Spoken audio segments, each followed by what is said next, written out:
تلابیب کے جو کوے ہیں ان سے متعلق آپ نے دیکھا کہ یوٹیوب کے اوپر کافی سارے لوگوں نے وہ ویڈیو اپلوڈ کی ہے، اور اس میں کئی ایک پرانی ویڈیوز بھی جو ہیں مختلف شہروں کی، خصوصاً وہ جو آپ نے ایک ویڈیو دیکھی جس میں 2-3 گاڑیاں کھڑی ہیں، ان پہ بڑے کوے بیٹھے ہوئے ہیں، وہ کوئی پرانی ویڈیو ہے، کوئی سال ڈیٹ، اور وہ ہے بھی کوئی امریکہ کے کسی سٹی کی ہے. تو لوگ وہ ساری ایک جگہ جمع کر کے، اور بڑے ذمہ دار لوگ بھی اس کو اپلوڈ کر رہے ہیں اور اس کو یہ رنگ دینے کی کوشش کر رہے ہیں کہ بس قیامت قریب آ چکی ہے. اور حیران کن بات ہے کہ اس طرح کی چیزیں دکھانے کے بعد وہ کہتے ہیں کہ جی ہمارے چینل کو سبسکرائب کر لیں، ہاں، اور بیل آئیکن کو بھی دبا دیں کیونکہ قیامت آنے والی ہے. قیامت آنے والی ہے تو بھائی جا کے تیاری کر، چینل تو پھر گیا جو قیامت آنے والی ہے. تو وہ جو کوے ہیں ان کے حوالے سے کیا موقف ہے قرآن و سنت میں یا جیوز اور کرسچنز کے ہاں، اس کے حوالے سے میں نے سوچا میں تھوڑی ڈسکشن کروں، اور یہ میں نے تھوڑی تفصیلی ڈسکشن کرنی تھی، اس لیے میں نے اس کو اینڈ پہ رکھا ہے. سورہ بنی اسرائیل کی آیت نمبر 36 ہے، 9th کمانڈ. 10 کمانڈمنٹس کا جو قرآنک ورژن ہے وہ سورہ بنی اسرائیل میں آیا ہے. اس میں 9ویں کمانڈ ہے، وَلَا تَقْفُ مَا لَيْسَ لَكَ بِهِ عِلْمٌ ان السمع والبصر والفؤاد كل اولئک کان عنہ مسئولا. اے انسان، کسی چیز کی پیروی اس وقت تک مت کر جب تک کہ تجھے اس کے بارے میں ڈیفینیٹ علم حاصل نہ ہو جائے. بغیر علم کے پیروی نہ کر. بے شک کان، آنکھ اور عقل، دل ہو یا دماغ، دونوں سوچتے ہیں، اس کے بارے میں تم سے پوچھا جائے گا. تو اس میں اللہ تعالیٰ نے واضح فرما دیا ہے کہ بغیر علم کے آپ نے کسی چیز کی پیروی نہیں کرنی. علوم 2 ہی ہیں، میں نے کئی ایک ویڈیوز میں ڈسکس کیا. ایک وہ علم ہے جو اللہ تعالیٰ وحی کی شکل میں انسانیت کو دیتا ہے پیغمبروں کے ذریعے، اسے ہم علم وحی کہتے ہیں، ریویلڈ نالج، قرآن و سنت کا علم، اگلی الہامی کتابوں کا علم. دوسرا ہے ایکوائرڈ نالج، سائنس کا علم، the knowledge obtained through observations and experiments، مشاہدات اور تجربات سے حاصل کیا گیا علم. اور یہ علم بھی اسی طرح محکم ہے اسٹیبلش سائنس کا جس طرح قرآن و سنت محکم ہے. آپ سوچ رہے ہوں گے اتنی بڑی سٹیٹمنٹ، جی آپ اسی طریقے سے مانتے ہیں. یعنی کبھی بھی ہمیں یہ وہم بھی نہیں آئے گا کہ ہم پیٹرول کو آگ لگائیں اور وہ آگ نہ پکڑے. کسی کو وہم بھی نہیں آئے گا. خشک لکڑی کو آپ جلائیں تو وہ آگ پکڑے گی. کاربن ہے، ظاہر ہے یہ فزیکل فینامنا آف نیچر ہے، بلکہ فزیکل فینامنا آف کریٹر ہے. اس کائنات کے پیدا کرنے والے نے یہ قانون قدرت بنایا ہوا ہے، یہ محکم ہے. اگرچہ قرآن و سنت میں کہیں ذکر نہیں ہے کہ یورینیم جو ہے یہ سکن کینسر کاز کر سکتا ہے اگر آپ نیکڈ یورینیم کو چھوئیں گے، لیکن تجربہ سے یہ چیز ثابت ہو چکی ہے. یہ اسی طریقے سے محکم ہے جس طرح قرآن و سنت. ہم نے صرف وہ بات ماننی ہے جو کتاب و سنت میں آئے، علم وحی میں یعنی ریویلڈ نالج میں، یا پھر ایکوائرڈ نالج اس کی تصدیق کر دے. تیسرا کوئی علم نہیں ہے، باقی سب فراڈ ہے. سوڈو سائنس اس کو کہتے ہیں، اور یہ زیادہ تر سوڈو سائنس ہی چل رہی ہوتی ہے آپ کی. مثلا شیشہ ٹوٹنا یہ نحوست کی علامت ہے، کیا سائنس اس کی تصدیق کرتی ہے؟ قرآن و سنت بھی نہیں کرتے، لہذا فراڈ. کالی بلی رستہ کاٹ دے تو یہ نحوست کی علامت ہے، کیا سائنس اس کو مانتی ہے؟ قرآن و سنت بھی نہیں مانتا، فراڈ. اسی طریقے سے گھر کی منڈیر پر کوا بولنا شروع کر دے تو کوئی مہمان آنا لکھا ہوا ہے، کیا سائنس مانتی ہے اس کو؟ قرآن و سنت تصدیق کرتے ہیں؟ نہیں، فراڈ. اسی طریقے سے جوتی پہ جوتی چڑھ جائے تو سفر لکھا ہوا ہے، کیا سائنس مانتی ہے؟ نہیں. قرآن و سنت اس کی تصدیق کرتے ہیں؟ نہیں. ایک بیل یا گائے ہے، اس نے اپنی سینگ کے اوپر زمین کو اٹھایا ہوا ہے، جب وہ تھک جاتی ہے تو دوسرے پہ اٹھا لیتی ہے تو زلزلہ آتا ہے، کیا سائنس مانتی ہے؟ نہ قرآن و سنت میں اس کی کوئی تصدیق موجود ہے، فراڈ. اس طرح کی جتنی باتیں ہیں وہ سب کی سب فراڈ ہے. ہاں، کئی ایسی چیزیں ہیں جن کی تصدیق قرآن و سنت کریں گے، سائنس کی وہ فیلڈ نہیں ہے، ہم ان کو مانیں گے. مثلا فرشتے، جنات. سائنس یہ نہیں کہتی ہم انکار کرتے ہیں، وہ کہتے ہیں نہ ہم اقرار کرتے ہیں نہ انکار کرتے ہیں، وہ کہتے ہیں انکار کے لیے بھی ہمیں دلیل چاہیے نا، اقرار کے لیے بھی چاہیے، اور ہمارا تو پہلی دعویٰ ہے کہ فزیکل ورلڈ کی چیز ہی نہیں ہے۔ فرشتے اللہ تعالیٰ نے ایک برزخی پردہ رکھا ہوا ہے انسان اور ان کے درمیان، عذاب قبر بھی آپ کو نظر نہیں آئے گا، چاہے قبر کھود کے بھی دیکھ لیں آپ کو مردہ اسی حالت میں نظر آئے گا، کچھ عرصے بعد وہ گل سڑ بھی جائے گا، لیکن وہ اللہ کی جنتوں میں بھی ہوگا اور اللہ کے عذاب میں بھی ہوگا، ڈپینڈنگ اپون اپنے اعمال کے۔ اسی طریقے سے کچھ چیزیں ایسی ہیں جن کی تصدیق سائنس کر رہی ہے، مثلا نیکڈ یورینیم کو چھونے سے سکن کینسر ہو سکتا ہے، قرآن و سنت میں کہیں نہیں لکھا ہوا لیکن ہو سکتا ہے کیونکہ ایکوائرڈ نالج نے اس کی تصدیق کر دی ہے۔ پیٹرول آگ کو بھڑکاتا ہے، ایکوائرڈ نالج نے نہ صرف ثابت کیا ہے بلکہ دنیا میں اتنی آپ کو رونق نظر آ رہی ہے اسی پیٹرول کی برکت سے۔ قرآن و سنت میں پیٹرول کا ذکر ہی نہیں، بخاری مسلم میں جس تیل کا ذکر ہے وہ تو کھانے والا تیل ہوتا تھا، گھی ہوتا تھا، یہ تیل تو بمشکل 200-250 سال پہلے پنسلوینیا میں پہلی دفعہ 1859 میں حضرت ایڈون، مٹھی داڑھی تھی کرنل ایڈون کرسچن، انہوں نے دریافت کیا، اس سے پہلے تو نہیں تھا۔ آج دنیا اسی تیل کے اوپر ڈیپینڈنٹ ہے۔ تو سائنس تصدیق کرے یا قرآن و سنت تصدیق کرے۔ اب آ جائیں یہ کوے کی طرف، اتنی بات اس لیے کرنی پڑی کہ آپ کے دماغ جو کووں نے چاٹ لیے ہیں نا، جو جاہل قسم کے کوے ہیں، تو وہ کھولنے کے لیے آپ کو بتانے کی ضرورت ہے کہ اصل بات کیا ہے۔ جیوز اور کرسچنز بھی وہ قیامت کی نشانیاں بتا رہے ہیں، حالانکہ بائبل میں کہیں قیامت کی نشانی کے طور پہ اس کو ذکر نہیں کیا گیا۔ بائبل میں کئی جگہ پہ کووں کا ذکر ہے، دو جو کریٹیکل مواقع ہیں وہ انشاءاللہ ہم ڈسپلے کر دیں گے، جو سارا خلاصہ ہے پوری بائبل کا۔ نمبر 1، ناپاک جانوروں میں سے ایک جانور ہے کوا، اور یہ بات مسلمانوں کے ہاں بھی ہے کہ حرام جانور ہے، ایک یہ چیز بائبل میں لکھی ہوئی ہے، اور دوسری یہ ہے کہ جب اللہ تعالیٰ کسی شہر کو ویران کر دیتا ہے تو وہاں پر پھر کوے، چیلے، گدھ آ جاتے ہیں۔ یہ فزیکل فینامنا آف نیچر ہے، رپورٹ ہوا ہے بائبل کے اندر۔ دیٹس وائی کوئی قیامت کی نشانی کے طور پر اس طرح کی کوئی چیز پریزنٹ نہیں ہوئی۔ اب آ جائیں آپ اسلام میں، تو قرآن پاک میں کوے کا ذکر موجود ہے سورۃ المائدہ میں، جہاں آدم علیہ السلام کے ایک بیٹے نے دوسرے بیٹے کو قتل کر دیا، قابیل نے حابیل کو قتل کیا، پھر اسے پتہ نہیں چل رہا تھا کہ اپنے بھائی کی لاش کو کیسے سنبھالے، تو ایک کوا آیا، اس نے زمین کریدنا شروع کی اور اس سے اس کو کلک ہوا، اس نے کہا میں اس کوے جیسا بھی نہیں ہو سکا کہ اپنے بھائی کی لاش کو چھپا لیتا۔ تو کوے کا ذکر قرآن میں اس حوالے سے موجود ہے، یا صحیح بخاری کے اندر موجود ہے۔ نبی علیہ السلام نے 5 چیزیں ہیں جن کو حدود حرم میں بھی مارنے کی اجازت دی ہے۔ نمبر 1 کوا، نمبر 2 چیل، نمبر 3 بچھو، نمبر 4 چوہا، اور نمبر 5 ایسا کتا جو کہ باولا ہو چکا ہو، ریبیس جو ہوتے ہیں۔ ان کو حرم میں بھی مارنے کی اجازت ہے۔ حرم میں آپ کسی جانور کو مار نہیں سکتے، لیکن ان کو مار سکتے ہیں اگر ان سے انسانیت کو تکلیف پہنچے۔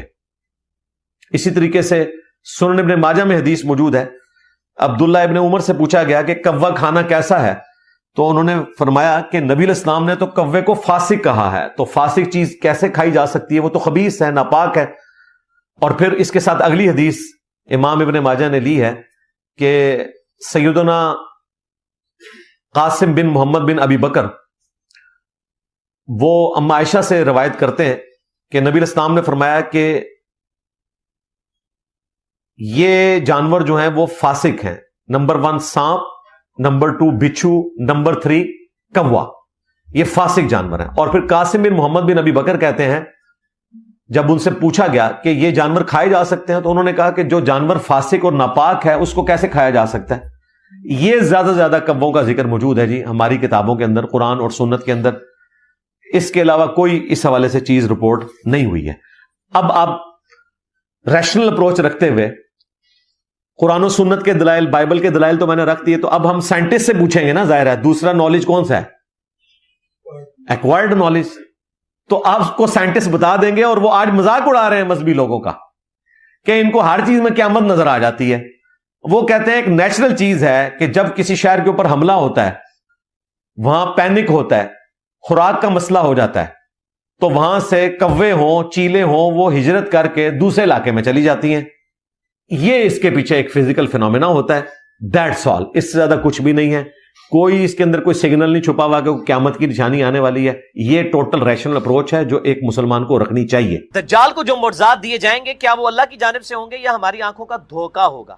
نہیں، ظاہر ہے اللہ تعالیٰ نے آزمائش کے طور پہ اس کو یہ طاقت دی ہے نا. دجال کے پاس تو طاقت ہی کوئی نہیں جو شیطان کے پاس ہے. تو اسی دجال نو لے کے بیٹھے ہو. لوگ کہتے ہیں یہ حدیثیں ہی فراڈ نے بخاری مسلم کی. کس طرح ہو سکتا ہے کہ دجال جو ہے وہ کسی کو قتل کر کے زندہ کر لے اور یہ کر دے؟ اور یار اس سے بڑی طاقتیں تو شیطان کو اللہ نے دی ہوئی ہیں. وہ تو سارے مان رہے ہیں، وہ تو قرآن کے اندر اس کی طاقتیں آئی ہوئی ہیں کہ وسوسے دلاتا ہے لوگوں کو. تو یہ دجال کو جو کرتب دیے جائیں گے نا، اس کو شریعت کی ٹرم میں کہا جاتا ہے استدراج. کیا کہا جاتا ہے؟ استدراج. اگر یہ کسی نبی سے ظاہر ہو تو اس کے لیے ہم آیتن کا لفظ عربی میں آیہ بولتے ہیں، یا اردو میں ہم معجزہ کا لفظ. عربی میں بھی معجزہ کا لفظ ہے لیکن حدیث کی کتابوں میں یہ ایز اے ٹرم نہیں یوز ہوا. یہ محدثین کی اصطلاح ہے. معجزہ عقل کو عاجز کر دینے والی شے. اور کسی اللہ کے نیک بندے سے یہ چیز سرزد ہو اسے کہتے ہیں کرامت، اور اللہ کے دشمن سے سرزد ہو تو اسے کہتے ہیں استدراج. استدراج، کرامات اور معجزات. اور ایک اور چیز ہے ایلوژن، آنکھوں کا دھوکہ. یہ چوتھی ٹرم ہے. ان چاروں کے اوپر میں نے 4 لیکچر اکٹھے دیے ہیں، 7 گھنٹے کی گفتگو. مسئلہ نمبر 131 ABCD وہ آپ دیکھیں. اللہ کے فضل سے اپنے حوالے سے وہ ایک یونیک کوشش، تو آپ کو یہ سارے معاملات کلیئر ہو جائیں گے. اور یہ ساری جو شعبدہ بازی ہے نا، یہ صرف ادھر نہیں ہے. کل مجھے ایک بھائی جمعے کی نماز کے بعد ملے پرسوں، تو مجھے کہہ رہے تھے کہ وہ میری بچی کے اوپر کوئی جنات کے اثرات ہیں، اور اس طریقے سے وہ فلاں بزرگ کے پاس گئے تو وہ انہوں نے علاج کیا تو ٹھیک ہو گیا. اب میری وائف کے ساتھ ہے، میں ان کو لے جاؤں. اور میں نے کہا میرے بھائی وہ علاج کروانے کے لیے آپ جہاں بھی لے جائیں علاج تو ہو جانا ہے. اس کی وجہ یہ ہے، اس کے لیے مسلمان ہونا بھی کوئی شرط نہیں ہے. آج کل ڈسکوری چینل کے اوپر ایک پروگرام ہنٹنگ کے نام سے چل رہا ہے. آپ میں سے کسی نے دیکھا ہے وہ پروگرام؟ جس میں گوروں کے اوپر جو جادو ہوئے ہوتے ہیں اور آسیب کے سائے ہوتے ہیں، ان کے گھروں کے اندر عجیب و غریب خون کے چھینٹے پڑتے ہیں، قمیضیں کٹ جاتی ہیں، بچوں کے اوپر زخم آ جاتے ہیں، سوتے میں وہ اٹھا کے وہ چرپائی الٹ دیتی ہیں چیزیں. اب اس کو بھی سائنس مانتی ہے کہ یہ علیحدہ سے ایک پیرلل میں ایک نظام ہے پورا جنات کا، شیاطین کا.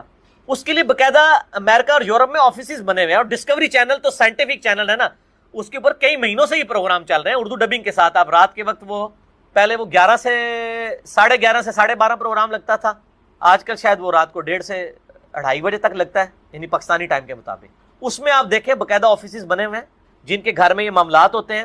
باقاعدہ پھر وہ کیمرے لگاتے ہیں، ان چیزوں کو آبزرو کرتے ہیں. آپ تو زبانی کلامی بات کر رہے ہیں نا، وہ تو میں سائنٹیفکلی اس کو ہینڈل کرتے ہیں. پھر وہ ان دفتروں میں فون کرتے ہیں، باقاعدہ پادری ہائر کرتے ہیں بڑے پیسوں کے اوپر. جس طرح یہاں پہ آپ نے اگر کوئی آپ کا ایشو بن جاتا ہے کوئی بجلی کے حوالے سے، آپ الیکٹریشین ہائر کرتے ہیں، اس طریقے سے وہ پادری ہائر کرتے ہیں. وہ جو آ کے ان کے وہاں پہ وہ سارا اپنا وہ دم وغیرہ جو کرتے ہیں، اپنے جو بھی کلمات انہوں نے پڑھنے ہوتے ہیں، اور شیاطین کو پھر وہ بھگاتے ہیں. اور باقاعدہ لوگوں کو شفا ہوتی ہے ایشور کے نام کے اوپر، اللہ کے نام کے اوپر، گاڈ کے نام کے اوپر. تو اگر کوئی ادھر کوئی نانگا پیر یہ کام کر رہا ہے تو کوئی پریشانی والی بات نہیں ہے. عیسائی بھی یہ کام کر رہے ہیں، اسے بہتر طریقے سے کر رہے ہیں، اس لیے کہ خدا کے نام کی ایک برکت ہے. جیسے شیطان کی ایک نحوست ہے نا، جو ایک کافر پہ بھی پڑتی ہے مسلمان پہ بھی پڑتی ہے، اس طرح اللہ کے نام کی بھی ایک برکت ہے. اس کو آپ اسی طریقے سے سمجھ لیں. ایک عیسائی کے ہاتھ میں آپ چینی کا ایک چمچ دیں چائے میں گھولنے کے لیے، اور ایک مسلمان کے ہاتھ میں. یہ نہیں ہوگا کہ مسلمان کے ہاتھ والا جو ہے وہ چینی مٹھاس دے دے گی چائے میں تو عیسائی علی نہیں دے گی، دوئے دیں گی. وہ فزیکل فینومینا ہے. اس طرح اللہ نے ایک روحانی فینومینا بھی رکھا ہے کہ گاڈ کے نام پہ، اللہ کے نام کے اوپر جو بندہ بھی کلام پڑھتا ہے اس کے کلام کا اثر ہوتا ہے. اور وہ یقین کریں پادری پڑھتے ہیں کہ خدا کے نام پر ہم شیاطین کو یہ حکم دیتے ہیں کہ یہاں سے نکل جائیں، وہ نکل بھی جاتے ہیں. تو جاؤ پھر اللہ کے بندوں بیعت کر لو عیسائیوں دی جا کے. اگر آپ نے ان شعبدہ بازیوں کے اوپر ہی چلنا ہے آپ نے کہ جی وہ یہ کر دیتے ہیں، وہ یہ کرتب دکھا دیتے ہیں، اس طرح نہیں ہوتا. یہ اللہ کے نام کی برکت ہے. وہ کسی کے ہاتھ پہ بھی ظاہر ہو سکتی ہے، کسی بے نمازی کے ہاتھ پہ بھی ظاہر ہو سکتی ہے. اس کو آپ کرامت نہیں کہیں گے، یہ اللہ کے نام کی برکت ہے. آپ دیکھیں کتنے لوگ ہیں بالکل نماز بھی نہیں پڑھتے، دم وغیرہ بھی کر دیتے ہیں. اور ایسے دم جن میں کوئی شرکی الفاظ نہ ہو، یہ تو نبی علیہ السلام نے اجازت دی ہے. صحیح مسلم میں حدیث ہے کہ اپنے زمانے جاہلیت کے دم مجھ پر پیش کرو، اگر اس میں شرکی الفاظ نہیں تو ان دموں کو ویسے ہی کرتے رہو. اور نبی علیہ السلام نے ہمیں جن شیاطین کے اگینسٹ بخاری مسلم میں، ابو داؤد میں، مسند احمد میں جو وظائف موجود ہیں، مسئلہ نمبر 109 ہے میرا جنات تعویذات کے اوپر. موٹے موٹے وظائف ہیں. آیت الکرسی رات کو سونے سے پہلے ایک دفعہ، صحیح بخاری میں 2311 نمبر حدیث ہے. صبح تک ایک فرشتہ حفاظت کے لیے مامور ہو جاتا ہے. جو صبح ایک دفعہ آیت الکرسی پڑھ لے شام تک اللہ کی حفاظت میں، جو شام کو پڑھ لے صبح تک اللہ کی حفاظت میں. لا الہ الا اللہ وحدہ لا شریک لہ، ابو داؤد میں حدیث ہے. لہ الملک ولہ الحمد وہو علی کل شیء قدیر. ہمارے صبح شام کے اذکار میں بھی یہ موجود ہے، گرین کارڈ میں، بلو کارڈ میں بھی. تو وہ اللہ تعالیٰ کی طرف سے ایک قلعے میں آ جاتا ہے. ترمذی میں، ابو داؤد میں حدیث ہے بسم اللہ الذی لا یضر والی دعا پڑھ لیں 3 دفعہ صبح اور شام. صبح پڑھ لیں گے شام تک حفاظت میں، شام کو پڑھ لیں صبح تک حفاظت میں. اعوذ بکلمات اللہ التامات من شر ما خلق، صحیح مسلم میں وظیفہ آیا ہے. اسی طریقے سے سورۃ البقرہ کی آخری 2 آیات بخاری مسلم میں ہے کہ کفایت کر جائیں گی. صحیح مسلم میں ہے کہ سورہ بقرہ کی تلاوت جس گھر میں وہ شیاطین نہیں آتے، جنات نہیں آتے. اس کے علاوہ آخری 3 صورتیں بخاری اور مسلم میں ہے، المعوذات ہیں، یہ 3 پناہ دینے والی صورت. تو یہ ہمارا الگ سے بھی یعنی میں نے 5 وظائف کے اوپر اللہ سے ایک آسان وظیفے جو ہیں، آیت الکرسی، آخری 3 صورتیں، لا الہ الا اللہ وحدہ لا شریک لہ، اور بسم اللہ الذی لا یضر، اور اعوذ بکلمات اللہ. یہ والا وظیفہ، یہ آپ مطلب ان میں سے کوئی بھی آپ وظیفے ان پہ عمل کریں تو انشاءاللہ یہ آسانی ہو جائے گی. تو یہ باقی استدراج الوژن کے اوپر 131 ABCD دیکھ لیں. قرآن کی آیات اور صورتوں کو مخصوص تعداد میں اس نیت سے پڑھنا کہ میرا یہ کام ہو جائے، تو کیا یہ بدعت ہے؟ کوئی بدعت نہیں ہے اگر آپ انڈیویجول کر رہے ہیں. اگر آپ پورا محلہ اکٹھا کروا کے یہ کروا رہے ہیں پھر تو اجتماعی عبادت تو بدعت ہو جائے گی. انڈیویجولی تو آپ کریں، جتنی مرضی عبادتیں کریں، اس میں کوئی حرج نہیں ہے، کوئی شرکی الفاظ نہیں ہونے چاہیے.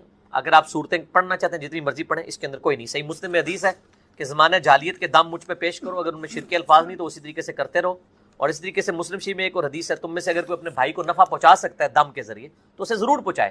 تو کسی نے اگر تجربے سے کوئی چیز حاصل کی ہے کہ میں یہ دعا مانگتا ہوں تو یہ کام ہو جاتا ہے اس طریقے سے، اور وہ دعا ٹھیک ہے تو وہ آپ کر سکتے ہیں، کوئی حرج نہیں. سنت دعائیں جو ہیں لے کے چلیں، ربنا آتنا فی الدنیا حسنہ وفی الآخرۃ حسنہ وقنا عذاب النار. قل اوحی الی انہ استمع نفر من الجن، اے نبی الاسلام آپ فرما دیجئے کہ میری طرف وحی ہوئی ہے اس بات کی کہ بڑے غور سے سنا ہے قرآن کو جنات کی ایک جماعت نے.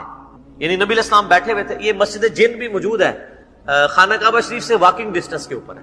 اب وہاں پہ مسجد جن بنا دی گئی ہے جہاں پہ نبی علیہ السلام بیٹھ کے، یعنی وہ کسی درخت کے نیچے یا کسی ایک چھاؤں کے اندر بیٹھ کے نبی علیہ السلام قرآن پڑھ رہے تھے. تو جنات کی ایک جماعت وہاں سے گزر رہی تھی، انہوں نے قرآن سنا، ایمان لے آئے.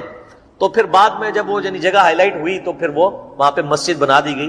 اس میں لوگ نوافل بھی پڑھتے ہیں، اور میں نے بھی الحمدللہ وہاں بارہا حاضری دی ہے. تو ظاہر انبیاء کرام کے جو اس طرح کے مقامات ہیں وہ اللہ تعالیٰ کی شاعر ہیں. اس میں جو اہل حدیث کا موقف ہے وہ بالکل غلط ہے، اور امام ابن تیمیہ کا بھی اس کے اوپر میرا ڈیٹیل لیکچر آ چکا ہے، میں آج اس ڈیٹیل میں نہیں پڑھتا.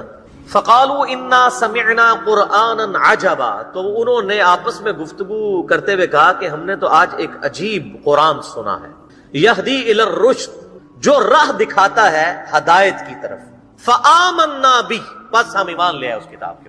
مسلمان ابھی تک ایمان نہیں لا پا رہا. قرآن اس نے یعنی مردے بخشوانے کا ذریعہ بنایا ہوا ہے، حفظ کا ذریعہ بنایا ہوا ہے، محفل قرات کا ذریعہ بنایا ہوا ہے، لیکن قرآن کی تعلیمات کے اوپر ابھی تک اس کی توجہ نہیں ہے. اور ادھر جنات کو دیکھیں کہ ایک ہی دفعہ راہ چلتے ہوئے نبی علیہ السلام کو قرآن پڑھتے ہوئے سنا تو انہوں نے کہا یہ تو کتاب ہدایت کی طرف رہنمائی کرتی ہے، ہم بے شک اس کے اوپر ایمان لے آئے. وَلَن نُشْرِكَ بِرَبِّنَا أَحَدًا، اور ہم ہرگز شریک نہیں بنائیں گے اپنے رب کے ساتھ کسی اور ہستی کو. یعنی ایمان لانے کا مطلب ہی توحید ہے. ایمان لانے کا مطلب بزرگ بابوں کو ماننا نہیں ہے، توحید ہے، ایک اللہ کا تعارف. اور توحید بھی صرف اللہ کو ماننا نہیں، اللہ کی ماننا اور اللہ کے ساتھ کسی کو شریک نہ ٹھہرانا. اللہ کو تو سارے مان رہے ہیں، مسئلہ ہے ہی سارا شرک ہے، مسئلہ سارا ہی ٹوٹل اوبیڈینس آف گاڈ کا ہے. تو پہلی ہی جناب نبی علیہ السلام کی تلاوت نے ان کی کایا کلب کر دی.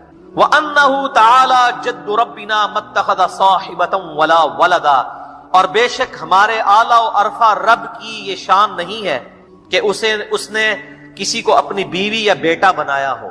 یہ ہم بھی پڑھتے ہیں نا جب ثنا وَتَعَالَى جَدُّكَ، یہ وہی الفاظ جد ربنا، ہماری اونچی شان والے رب کی یہ شان ہی نہیں ہے کہ اس نے کسی کو اپنی بیوی بنایا ہو یا اپنا بیٹا بنایا ہو.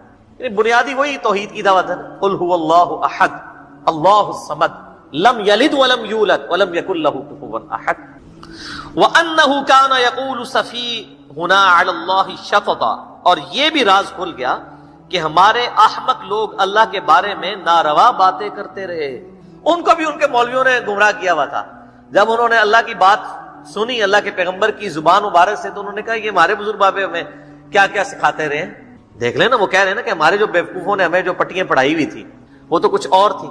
اچھا آپ دیکھیں، آپ کو سیم اینالوجی یہ بھی نظر آئے گی ہمارے اس معاشرے کی بھی، کہ جب پہلی دفعہ کسی پہ حقیقت توحید آشکار ہوتی ہے تو وہ سب سے پہلے یہ کہتا ہے یار سانو کہڑے پاسے لایا سی انہوں نے ساڈے بڑیاں نے. تو اب وہ کہہ رہے ہیں کہ یعنی اس سے یہ لگ رہا ہے شاید وہ عیسائی تھے, کرسچن جن تھے, کیونکہ وہ کہہ رہے ہیں کہ ہمارے رب نے نہ تو بیوی کوئی بنائی ہے نہ کوئی بیٹا بنایا ہے. اس طرح کا کوئی عقیدہ تھا ان کا پہلے, یا کوئی اور ہستیوں کو شریک ٹھہراتے تھے. تو جیسے ہی قرآن سنا تو قرآن کی دعوت نے اپیل کیا تو انہوں نے کہا کہ ہم پہ تو یہ بات بھی کھل گئی. اچھا اب آپ دیکھیں یہ پوری کی پوری صورت میں آپ ذرا عربی لنگوسٹک کا اسلوب دیکھنا ہے. آپ دیکھتے جائیں کہ یہ کتنے پیارے انداز میں. آپ ذرا آیت نمبر یہ 3 شروع کریں. وَأَنَّهُ تَعَالَى, اگلی آیت ہے وَأَنَّهُ كَانَ, اس سے اگلی وَأَنَّا, پھر اس سے آگے پھر وَأَنَّهُ, پھر اس سے آگے وَأَنَّهُمْ, پھر آگے وَأَنَّا وَأَنَّا, پھر وَأَنَّا, پھر وَأَنَّا وَأَنَّا, یہ وَأَنَّا أَنَّا أَنَّا, اور یہ کہ اور یہ کہ اور یہ کہ. اچھا یہ وہ آپ وکیلوں کی لینگویج بھی آپ نے کبھی دیکھی ہے؟ وہ لکھتے ہیں, یہ ہمارا وہ جو ہم نے لکھا ہوا نا بیان الفی, اگر وہ 8 پوائنٹ پڑھے نا وہ بھی اسی طریقے سے. پہلا پوائنٹ ہے میں یہ ہوں اور یہ کہ اور یہ کہ اور یہ کہ, آپ نے دیکھا سیم سٹائل قرآن والا ہے وہ. اور یہی ہماری جو عدالتوں میں بھی جب لکھی جاتی ہے نا, ایک مین لائن لکھ کے نا پھر اس کے بعد اس کی جو کورالریز لکھی جاتی ہے نا, اور یہ کہ اور یہ کہ, یعنی کسی نے صحت جرم سے انکار کرنا ہے تو وہ 8-10 پوائنٹ لکھ کے دے گا, اور یہ کہ میں اس دن تو فلاں تھا, اور یہ کہ میں تو یہ کر رہا تھا, اور یہ کہ میں تو فلاں جگہ کا رہنے والا ہوں, اور یہ کہ یہ سٹائل ہے. تو یہ وَأَنَّا کا مطلب ہے اور یہ کہ وہ یہ کہ اور یہ کہ اور یہ کہ. اب یہ اور یہ کہ ساتھ وہ حقائق کھولتے جا رہے ہیں کہ ہم پہ یہ بھی حقیقت کھل گئی قرآن سن کے, یہ بھی حقیقت کھل گئی, اور یہ بھی پتا چلا, اور یہ بھی پتا چلا, اور یہ بھی پتا چلا. جیسے ہماری کوئی ایک کلپ دیکھتا ہے تو کہتا ہے اچھا یہ ہے, پھر وہ ایک اور کلپ کو ہوتا ہے اچھا یہ بھی ہے, اچھا ایک اور کلپ کو ہوتا ہے اچھا یہ بھی ہے. تو کئی لوگ آتے ہیں نا, وہ کرتے کرتے کرتے کرتے پھر وائنٹ پہ کہتے ہیں اچھا جی یہ کوئی نماز والا مسئلہ بھی ہے کہ نماز کے طریقے کا بھی ایشو ہے. پھر ہم کہتے ہیں ہاں وہ آپ بھی کھل کے دیکھ لیں اس میں بھی ہے. تو یہ بھی اور یہ کہ اور یہ کہ اور یہ کہ, یہ اس کا ٹیسٹ ہی زبردست ہے. یہ تو جب کبھی قاری قرآن پڑھ رہے ہوتے ہیں نا, یہ سورۃ الجن, ہماری تو مطلب بدقسمتی ہے کہ یہ صورتیں جو اس طرح کی ہیں وہ صرف رمضان میں ہی پڑھی جاتی ہیں. بہت کم میں نے مساجد دیکھی ہیں جہاں پہ قرآن پاک پورا کور کرتے ہیں وہ سال میں. ہمارے اب یہاں پہ ایک اہل حدیث مسجد میں قاری صاحب آئے ہیں تو وہ پورے سال میں قرآن مکمل کرتے ہیں, فجر مغرب اور عشاء کے اندر. اس طریقے سے اسلام آباد میں بھی ایک مسجد میں قیام اللیل کرتا رہا, تو وہ قاری صاحب روزانہ 1 پاؤ فجر میں پڑھتے تھے, اور اس طریقے سے فجر کے اندر پورا قرآن ختم کرتے تھے. ایک قرآن فجر کے اندر اور ایک مغرب اور عشاء کے اندر. تو اس سے یہ ہے کہ آپ پورا سال قرآن کا ٹیسٹ فیل کرتے ہیں. ورنہ ہمارے حفاظ نے, ہمارے قاریوں نے چند ایک صورتیں یاد کی ہوئی ہیں, چند ایک صورتوں کی چند مشہور آیات یاد کی ہیں. واللہ الذی لا الہ الا ہو, ہر تیسری فجر میں یہ پڑھ رہے ہوتے ہیں, ہر چوتھی فجر کے اندر پڑھ رہے ہوں گے آمن الرسول بما انزل الیہ من ربہ والمؤمنون. ٹھیک ہے, اسی طریقے سے سبح اسم ربک الاعلی, یا آخری 3 صورتیں پڑھ رہے ہوں گے, یا پہلی میں تبت یدا پڑھ رہے ہوں گے, دوسری میں سورہ اخلاص پڑھ رہے ہوں گے. یہ رٹی ہوئی ہے نا, وہ اتنی رٹی ہوئی ہے جس طرح ہمیں سورہ فاتحہ رٹی ہوتی ہے نا, وہ ان کے آگے خود بخود سٹارٹ ہو جاتی ہے وہ. لیکن رمضان شریف کے اندر ایک بڑا اچھا موقع ہوتا ہے کہ ہم قرآن کور کرتے ہیں. یقین کریں جب کبھی بھی میں سورہ جن سنتا ہوں نا, تو یا اور صورتیں بھی, تو وہ عربی لنگوسٹک کا ٹیسٹ فیل ہوتا ہے. اور یہ کہ اب آپ دیکھیں نا بات کہاں سے سٹارٹ ہوئی ہے. اے نبی فرما دیجئے میری طرف وحی کی گئی کہ جنوں کی ایک جماعت نے قرآن تلاوت کرتے ہوئے مجھے سنا, تو انہوں نے گفتگو کرتے ہوئے آپس میں کہا کہ ہم نے آج ایک عجیب قرآن سنا جو ہدایت اور رہنمائی, یعنی ہدایت کی طرف رہنمائی دیتا ہے, بس ہم اس پر ایمان لے آئے, اور ہم ہرگز اپنے رب کے ساتھ کسی کو شریک نہیں ٹھہرائیں گے. اور یہ کہ ہمارا رب جو بڑی شان والا ہے, اس نے نہ کسی کو بیوی بنایا نہ کسی کو بچہ. اور یہ کہ ہمارے احمق لوگ اللہ کے بارے میں ناروا باتیں رکھتے ہیں. وَأَنَّا وَنَنَّا أَلَّن تَقُولَ الْإِنسُ وَالْجِنُّ عَلَى اللَّهِ كَذِبًا, اور ہم تو یہ خیال کیے ہوئے تھے کہ انسان اور جن اللہ کے بارے میں کبھی جھوٹ بول ہی نہیں سکتے. اتنے بڑے بڑے بزرگ کیسے جھوٹ بول سکتے ہیں؟ یہ وہی بات آ گئی ہے. یعنی جنات نے کہا کہ ہم سمجھتے تھے کہ جن اور انسان جو کچھ اللہ کے بارے میں عقیدے بتا رہے ہیں, اللہ تو ان کا خالق ہے, یہ کیسے ہو سکتے ہیں وہ اللہ کے بارے میں جھوٹ بولتے ہوں. یہاں پہ بھی لوگ کہتے ہیں نا جی اللہ نے بزرگوں نے عطا کیتا ہے, جی اے بزرگ جو کچھ کر دینے اللہ نے ان کو قدرت دی ہوئی ہے. تو جنات کہتے ہیں جب ہم نے نبی الاسلام کا توحید بھرا قرآن سنا تو ہم اس سوچ میں پڑ گئے یہ ہو سکتا ہے کہ کوئی جن اور انسان بھی اللہ پہ جھوٹ بولے. تو حقیقت ہے کہ جن اور انسان جھوٹ ہی بول رہے ہیں. وَلَا تَقُولُوا عَلَى اللَّهِ إِلَّا الْحَقِّ, مت کہا کرو اللہ کے بارے میں سوائے وہ بات کے جو حق میں مبنی. اور اس طریقے سے جھوٹ بولنا کہ ہر وہ عقیدہ امت کو بتانا جو اللہ اور اس کے محبوب علیہ السلام نے نہیں بتایا، یہ اللہ پر جھوٹ باندھنا ہے۔ میں نے پچھلے دنوں بھی بتایا تھا کہ بریلوی اور دیوبندی دونوں کے بزرگوں نے یہ مشترکہ عقیدہ لکھا ہے۔ دیوبندیوں نے اپنی وہ المحند علی المفند میں لکھا، بنیادی عقیدے کی کتاب میں، بریلویوں نے اپنی کئی کتابوں میں، قرآن پاک کی تفسیر کے اندر، مشکات المصابیح کی تفسیر میں مفتی احمد جان خان نعیمی صاحب نے لکھا کہ ہمارا یہ عقیدہ ہے کہ نبی علیہ السلام کی جو قبر مبارک ہے وہ خانہ کعبہ اللہ کے عرش اور کرسی سے بھی افضل ہے۔ جب ہم یہ پوچھتے ہیں یہ کہاں لکھا ہوا ہے، وہ کہتے ہیں آپ نبی علیہ السلام کے گستاخ ہیں۔ یہ ویسا ہی ہے کہ اگر کوئی عیسائی کہے کہ ہم حضرت عیسیٰ علیہ السلام کو اللہ کا بیٹا مانتے ہیں تو ہم اس سے اگر پوچھیں کہ یہ کہاں لکھا ہوا ہے، انجیل سے ہی نکال دو، تحریف شدہ انجیل سے ہی نکال دو، اور وہ یہ کہنا شروع کر دے آپ عیسیٰ علیہ السلام کی شان کی منکر ہیں۔ شان کے منکر نہیں ہے، ہم ہر اس بات کے منکر ہیں جو اللہ اور اس کے پیغمبروں نے تعلیم نہیں کی۔ تو یہاں پر بھی دیکھیں جنات کہتے ہیں ہم سوچ بھی نہیں سکتے تھے کہ ہمارے بزرگان دین اللہ پر جھوٹ باندھیں گے، چاہے وہ جنوں میں سے ہو یا انسانوں میں سے۔ اللہ نے تو کوئی ایسے عقیدے نہیں بتائے ہوئے۔ وَأَنَّهُ كَانَ رِجَالٌ مِّنَ الْإِنسِ، اور یہ کہ انسانوں میں سے ایسے لوگ بھی ہیں بیوقوف، يَعُوذُونَ بِرِجَالٍ مِّنَ الْجِنِّ فَزَادُوهُمْ رَهَقًا، کہ وہ جنات کے مردوں کی پناہ حاصل کرتے ہیں اور اس چیز نے جنوں کو غرور میں ڈال دیا۔ اگلے زمانوں میں بھی ہوتا، وہ مسلمانوں کے ساتھ کھڑے ہوئے ہیں، وہ فلسطین کے حق میں پروٹیسٹ کرتے ہیں، ایران میں ہر سال ان کو دعوت پہ بلایا جاتا ہے، ان کے بڑوں کو ان کی ویڈیوز رکھی ہوئی ہیں۔ وہ مذہبی طور پہ یہ سمجھتے ہیں کہ ریاست بنانا یہ اللہ کا کام ہے یا اس کے پیغمبر کا، ہم یہ ریاست نہیں بنا سکتے۔ یہ وہ لوگ ہیں جنہوں نے موسیٰ علیہ السلام کے دنیا میں ہوتے ہوئے جہاد نہیں کیا تھا، آپ کو یاد ہے، اور کہا تھا کہ اے موسیٰ تو اور تیرا رب جا کے لڑیں۔ قرآن پاک میں اللہ تعالیٰ نے ان کی بات کو نقل کیا، ہم نہیں جنگ لڑیں گے۔ یہ پیور یہودی ہیں، جبکہ زائنسٹ وہ ہیں جنہوں نے اتنی چلاکی سے ایک ملک حاصل کیا گریٹ برٹن سے، ورلڈ وار 1 کے بعد بالفور ڈکلیریشن کروا لی 1918 میں، اور پھر ورلڈ وار 2 میں جو ہٹلر نے ان کے ساتھ ظلم کیا وہ واقعی ظلم تھا، ہم بھی مانتے ہیں۔ اس کا مداوع کرنے کے لیے پورے یورپ سے یہودی اکٹھے کر کے انہوں نے اسرائیل میں بسا دیے، اور 1948 میں انہوں نے اپنی ریاست کی اناؤنسمنٹ کر دی۔ 67 میں انہوں نے 6 عرب ملکوں کو شکست دی، اور آج آپ دیکھ لیں کہ وہ چوہے جتنا ملک ہے اور اس کی آپ طاقت دیکھیں، اور وہ طاقت اس وجہ سے ہے کہ امریکہ اس کے پیچھے کھڑا ہے، خود بھی انہوں نے اپنی کئی چیزیں ڈیولپ کر لی ہیں۔ تو یہ پوری تاریخ ہے زائنسٹ موومنٹ کی، صہیونی جس کو آپ کہہ رہے ہوتے ہیں۔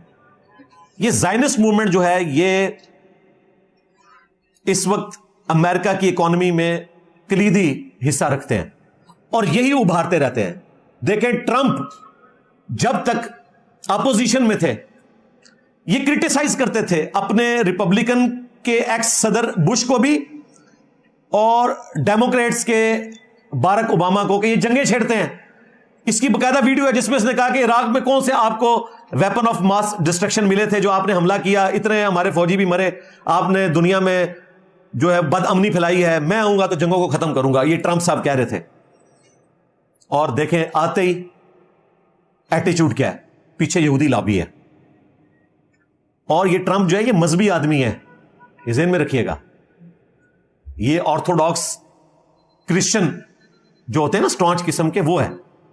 پچھلے دنوں انہوں نے خود اپنا میسج جو ہے وہ سوشل میڈیا کے اوپر شیئر کروایا جو ان کے مشیر نے اسرائیل سے ان کو بھیجا ہے کہ ٹرمپ صاحب مذہبی ٹچ، فل وہی مذہبی ٹچ، اللہ نے آپ کو چن لیا ہے، یہ گاڈ کی ول ہے۔ اللہ نے 1945 میں امریکن پریزیڈنٹ کو چنا تھا اشارتاً کہ جس نے ایٹم بم مار دیا تھا جاپان کے اوپر، اس کے بعد آج آپ کو اللہ نے چنا ہے کہ آپ بھی وہی کام کریں۔ اب وہ ایٹم بم لکھ نہیں سکتا تھا، ظاہر ہے وہ پھر اس کو لوگ برا منائیں گے، تو ان کا اللہ تعالیٰ نے آپ کو چن لیا اس کام کے لیے، تو آپ نے پیچھے نہیں ہٹنا۔ آپ نے مجھے ایک مقدس کام کے لیے آپ بھیجا تھا، سیکیورٹی کے لیے اور ایجنسیز کی طرف سے اسرائیل میں، تو اسرائیل کے جو بزرگان دین ہیں ان کی دعائیں آپ کے ساتھ ہیں، آپ اللہ کا نام لے کر ہمت کریں۔ اور آج دیکھیں انہوں نے جو یہ B-2 بمبرز کے ذریعے نیوکلیر سائٹس کو ہٹ کیا ہے، اینڈ پہ انہوں نے کہا کہ گاڈ آپ کا شکریہ، ٹھیک ہے، اور امریکن عوام کا بھی شکریہ ادا کیا۔ انہوں نے اس کو ٹوٹلی، جس طرح ہمارے بھی یہاں حکمران کہہ رہے ہوتے ہیں اللہ کا شکر ہے، وہ بھی کہہ رہے ہیں کہ اللہ کا شکر ہے کہ ہم نے یہ کام کر دیا، ٹوٹل مذہبی ٹچ لے کے چل رہے ہیں۔ تو یہ مذہبی لابی ہے۔ کرسچنز کا یہ موقف ہے کہ جب تک اسرائیل اسٹیبلش نہیں ہوگا عیسیٰ علیہ السلام دنیا میں اتر کے یہودیوں کو ختم نہیں کریں گے، لہذا اگر یہودیوں کو ختم کرنا ہے تو پہلے عیسیٰ علیہ السلام کے لیے راہ ہموار کی جائے۔ کسی عجیب ان کی لاجک ہے۔ اور اسرائیل کا موقف یہ ہے کہ ہمارا مسیح اس وقت تک نہیں آئے گا جب تک ہم 3rd ٹیمپل تعمیر نہ کریں، ٹیمپل آف سلیمان۔ جو پہلی دفعہ نیبوکڈنیزر نے تباہ کیا، اس کے بعد ٹائٹس نے، اور آج تک وہ گرا پڑا ہے، صرف ایک ویلنگ وال ہے جس کے سامنے وہ یوں کر کے تورات پڑھ رہے ہوتے ہیں. دوبارہ سے انہوں نے تعمیر کرنا ہے. وہ کہتے ہیں ہمارا مسیح آئے گا، حالانکہ جس مسیح کا وہ انتظار کر رہے ہیں نا، وہ آ کے 2000 سال پہلے جا چکا ہے. اوریجنل مسیح یسوع مسیح عیسیٰ ابن مریم علیہ السلام. اب جب دجال آئے گا وہ بھی مسیح ہے، وہ مسیح الدجال ہے. یہ یسوع مسیح ہے، وہ مسیح الدجال ہے، جھوٹا مسیح. تو وہ اس کو سچا مسیح مانیں گے اور پھر اللہ تعالیٰ عیسیٰ ابن مریم کے ذریعے اس کا خاتمہ فرمائیں گے. اب یہ کب ہوگا یہ اللہ کو بہتر پتا ہے. اس طرح کہ جب صورتحال شروع ہوتی ہے تو فوراً لوگ نا اینڈ آف ٹائمز کی باتیں شروع کر دیتے ہیں. اور آپ دیکھیں ہر آئے دن آپ کو کوئی نئی حدیث دریافت ہو کے جو پہلی کتابوں میں موجود ہوتی ہے اس کو اس دور میں فٹ کر کے کبھی غزوہ ہند بنانے کی کوشش کرتے ہیں، کبھی اس کو ارمگڈون بنانے کی کوشش کرتے ہیں، اور یہ سلسلہ جاری ہے. یہ بالکل قرب قیامت کی بات ہے. ابھی قرب قیامت اتنا نہیں ہے جتنا آپ سمجھ رہے ہیں. ویسے تو نبی الاسلام کا دنیا میں آنا ہی قیامت کا ثبوت ہے، کیونکہ آپ آخری پیغمبر ہیں، آپ کے بعد کوئی پیغمبر نہیں آئے گا. لیکن اس طریقے سے احادیث کو ریلیٹ کر کے رزلٹ نکالنا، ہمارے پرانے بزرگ تو یہ رزلٹ نکال چکے تھے کہ 1000 سال کے بعد اس امت نے آگے جانا نہیں ہے. اللہ کا شکر ہے 1446 ہجری ہے، آج 25 ذوالحجہ ہے، اور 1447 ہجری شروع ہونے والا ہے. ایٹ لیسٹ ان بزرگوں کے اوپر تو قنوت نازلہ نہ پڑے، کم از کم ان کے لیے دعائیں مغفرت کرے. اور جھوٹے ہو، جھوٹ بول دے رہے ہو. دیکھو 450 سال اوپر گزر چکے تھے، آج بھی اسی دنیا میں موجود ہیں. ہو سکتا ہے 1000 سال اوپر لگ جائے، یہ اللہ کو بہتر پتا ہے.